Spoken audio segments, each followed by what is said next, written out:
Senator DeMint, make the argument that the Tea Party movement can appeal to centrists, to Democrats, and to independents, as well as to small government Republicans. Well, Judge, I don't have to make the argument. There's been good polling done of the composition of the Tea Parties around the country. 40% of them are independents and Democrats. I've been in a lot of these crowds.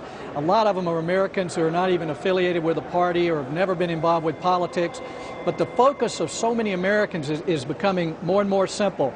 Less spending, less borrowing, less debt, less government takeovers. And so you've got people of all political stripes now coming together around the ideals and principles of freedom and rejecting this big government takeover approach we're seeing in Washington now. Got it. So I think what's happening now may be the most unifying force that we've seen in America in a long time. Senator DeMint, Congresswoman Bachmann, Congressman Armey, stick with us. Our freedom fighters agree on some fundamentals. Now, is it a winning election strategy? More with DeMint, Bachmann, and Armey on Freedom Watch.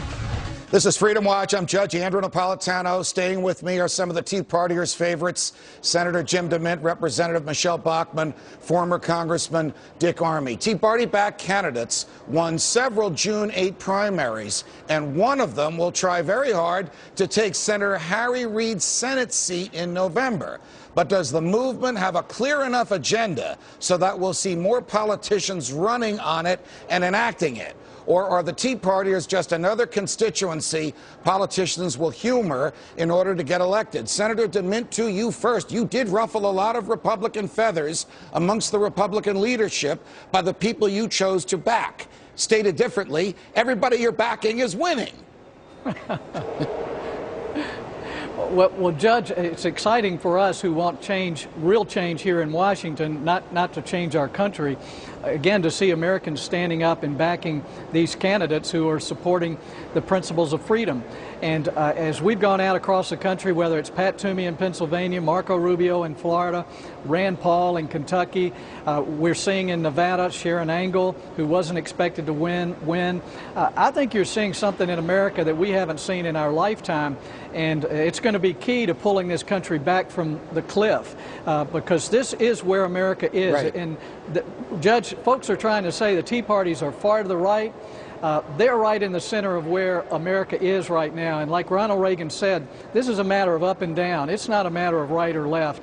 The Democrat Party is so radicalized, so beholden to unions now, that they're not even relevant to the process of democratic government now. We need Congresswoman Bachmann, one of my favorite pieces in all my time on Fox News is a clip of you grilling Secretary of the Treasury Tim Geithner, asking him where in the Constitution does the federal government have the authority to micromanage health care? What is it about what's been happening in the government and in the country today that middle Americans are waking up to? Let's see.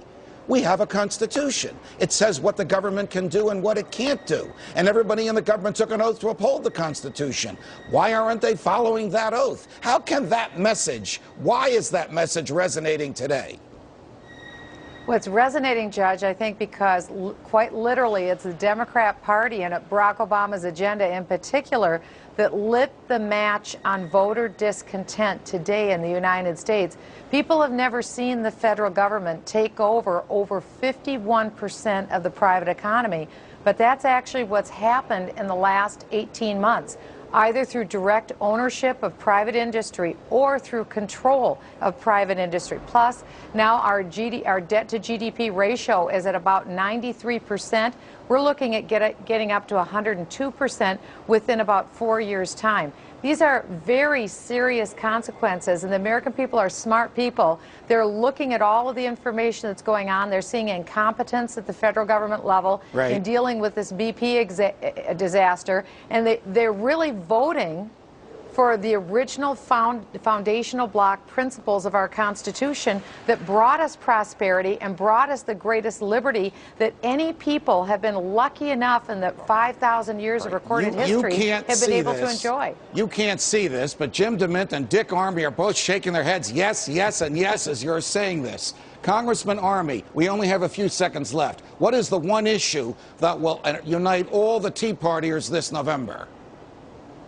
Well, I think it's individual liberty. Protect our right to be us. That's what the Constitution about. Go back, as Michele said, to the foundation principles and mind the store.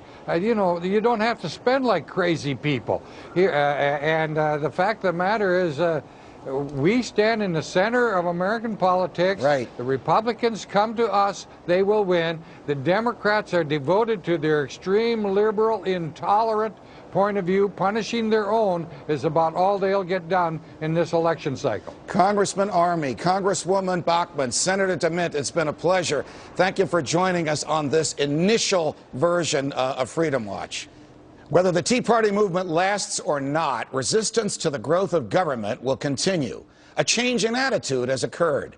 In normal economic times, the average citizen is interested in getting his small share of the government pie and isn't too alarmed about the long-term cumulative effect on personal freedom and on the value of the dollar of all those programs. But the long term has arrived, and the bills are now due, and the unsustainability of big government is plain for everyone to see. And before you dismiss the Tea Party movement because of some of its internal differences, keep in mind the infighting, for example, within the Democratic Party. On June 8th, the same day that Tea Party-backed candidates won major victories in Republican primaries across the country, the Democratic Speaker of the House, Nancy Pelosi, was heckled at a conference in Washington organized by the Campaign for America's Future. Take a listen. Ma'am, they're throwing stuff. We need to leave. Look, I am going to have, excuse me, I'm not leaving. The protesters weren't right-wingers, but left-wingers, angry at Congress for continuing military entanglements overseas and possible health care rationing at home, and angry at her for not giving away cash fast enough. You can't blame the protesters for feeling frustrated. The government has made a lot of promises that it cannot keep. Time to rediscover the constitutional limits on what the government is supposed to do. We'll be doing our part here at Freedom Watch.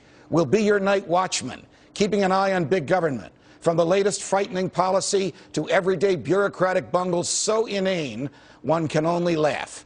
If you suspect that you can spend your own money more wisely than Washington, or that politicians may not be the best qualified people to tell you how to run your life, keep watching. And of course, you can do more than watch. Join us online. Take part in our poll. The question: what's your Tea Party 2012 presidential dream ticket? You can email your responses at freedomwatch@foxnews.com. Put 2012 in the subject line. You can also visit me, judgenap.com. Welcome to this struggle. This is the first Freedom Watch. If we do our job, you can make it the first of many more to come. Thanks for joining us. We'll see you next week. From New York, defending freedom. So long, America.